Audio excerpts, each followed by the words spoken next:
Shwmae pawb. Hello everybody. Croeso, welcome to my Wild Welsh garden if you're new here. Croeso nôl, welcome back if you're an old friend. I'm Isabel and I live here at the top of the Swansea Valley and I'm trying to create a garden for wildlife. But before I go on to talk about the garden, I think I better introduce the new member of the garden gang. I'll just turn you round. So you've already met Myfanwy on the left and Llinos on the right. And the one in the middle is Maxen, who I think is their little brother. And I've got better at crocheting them as I've gone along. Yes, Myfanwy was the first, and she's a little bit floppy.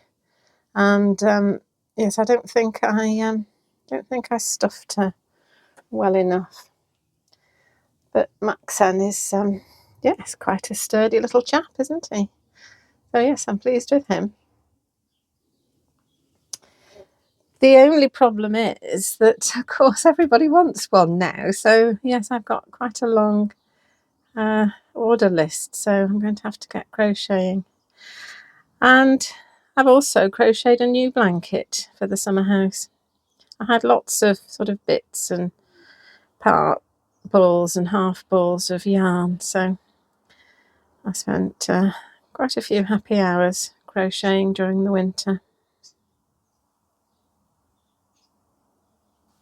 So, like I say, I'm trying to make a garden for wildlife. I'm trying to do my one little bit to try and combat this nature crisis or nature emergency that we're in really in the UK, because everything is in decline. Even here, where I live on the edge of Abanau Brycheiniog, the Brecon Beacons as was, which is a national park, which, you know, you would assume that nature was protected there, but it's not.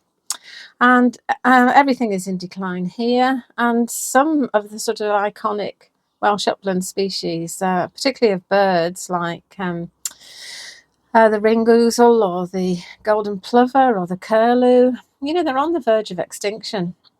And so I'm trying to do my bit by making my garden as wildlife friendly as possible. So in this video, I'm looking for signs of spring in my garden, and there are a lot of them because we've had some lovely weather. Last year was a really dreadful year for insects, and I'm really hoping that this year they've got off to a much, much better start, because last year was so cold and so wet that the insects just didn't have chance to fly and to feed, and so many of the flowers, like the early crocuses, you know, never came out. They just sort of rotted and flopped over before they ever got a chance to provide any pollen and nectar for the insects. So yes, I'm really hoping that this year is going to be better for insects, and of course that will have a knock-on effect on the other wildlife, because the insects are the bottom of the food chain. So if there's more insects, then there's more birds and animals, because there's more food for them to eat. So in this video, there'll be something about bees, something about frogspawn, and something about hedgehogs, and just some of the flowers and buds and things that are coming out in my garden. Bit by bit, every day, everything is just subtly turning greener.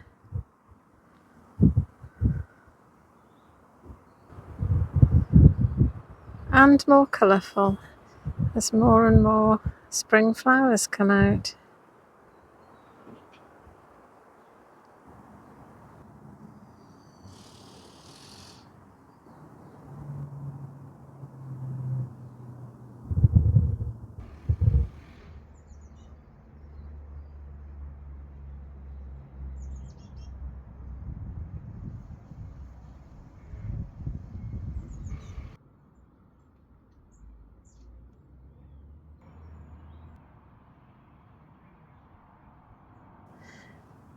The buds on the red camellia are just beginning to come out.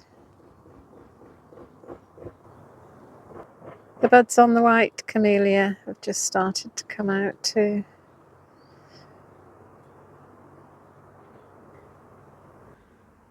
And lovely catkins on the contorted hazel, just dancing in the breeze.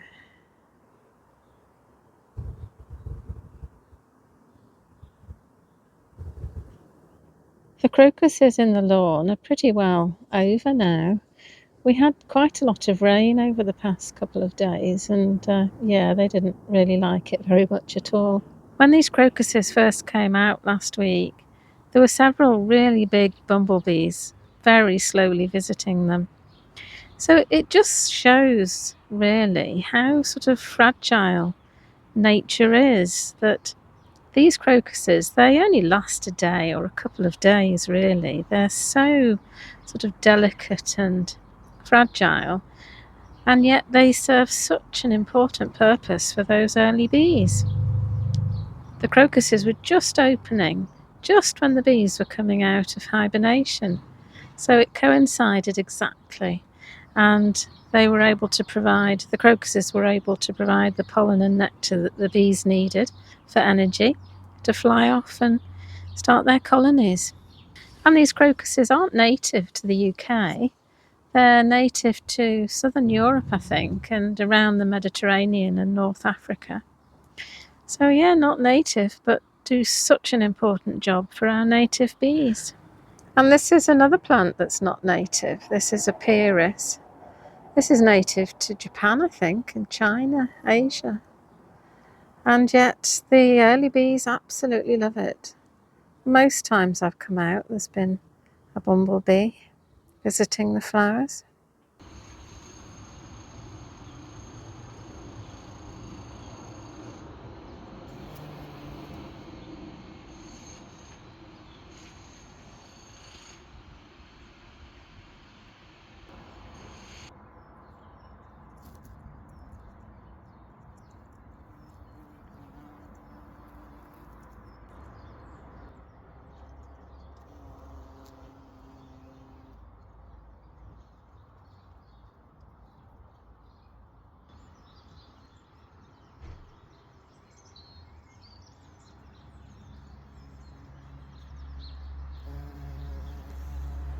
And these pink willow flowers are going over now. They turn from pink to grey and then to yellow as all the little flowers sort of come out and start producing pollen for the bees to collect. And I have seen bees on here collecting the pollen, but not at the moment, I don't think.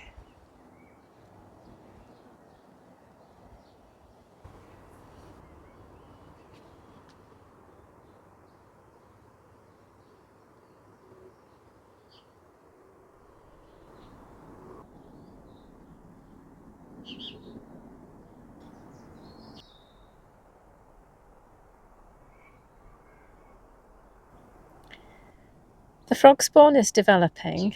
I was very worried about it at one point because we've had some very cold nights and the pond has frozen in the morning and it looked like the frog spawn was frozen. Each of those little round black dots in the centre of the blob of jelly is beginning to look like a little tadpole with a tail. And then what will happen is the jelly will become more and more liquid, and eventually the little tadpoles will push their way out into the water. And then I wonder if any of them will survive.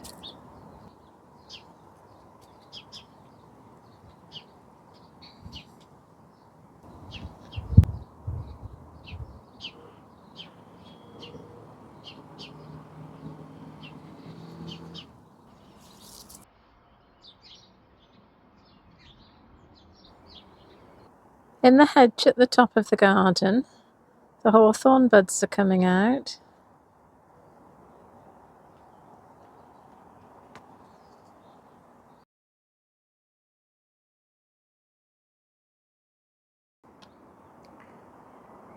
And there are lots of green sprouts on the honeysuckle.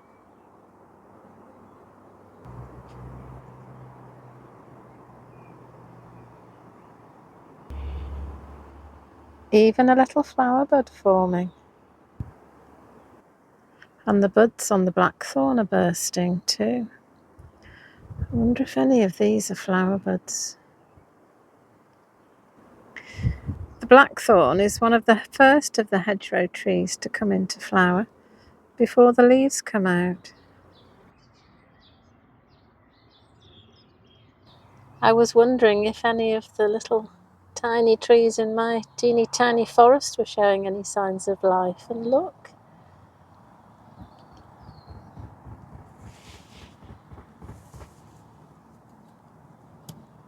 That's a wild cherry.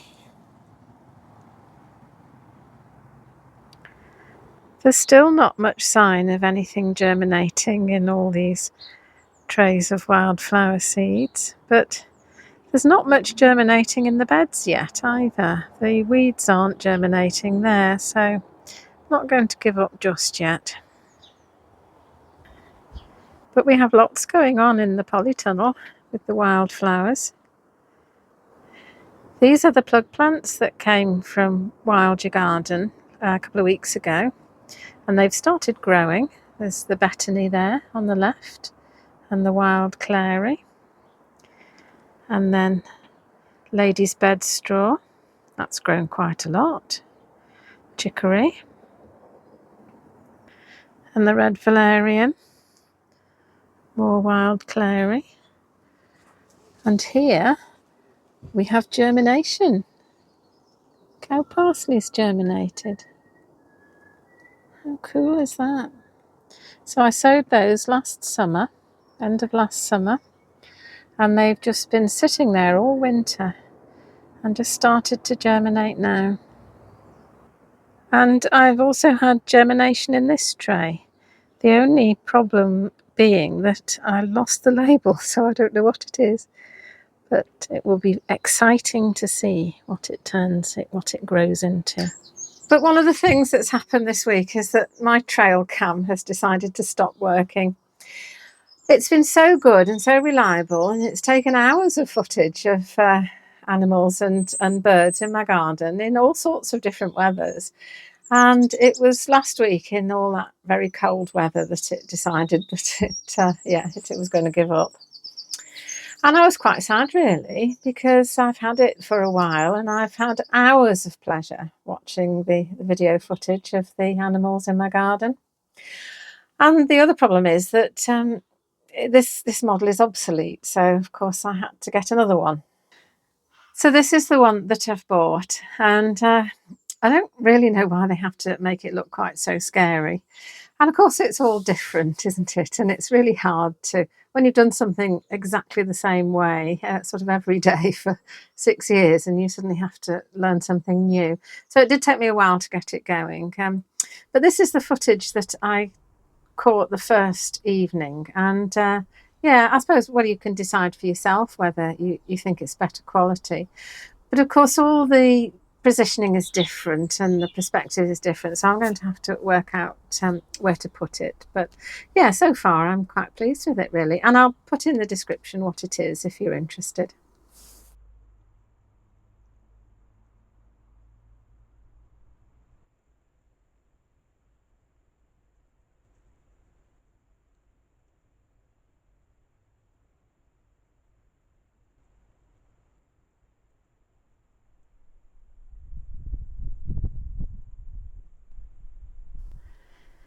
So thanks for watching the video. Thanks for visiting me again in my Wild Welsh garden, and thanks for visiting me for the first time if this is your first visit and you've made it to the end of the video. And hope to see you in the next video. But I put the trail cam out again last night, and I'll leave you with the footage that it caught of the hedgehog in the night and of course the birds when the sun came up in the morning. Bye! Hwyl fawr!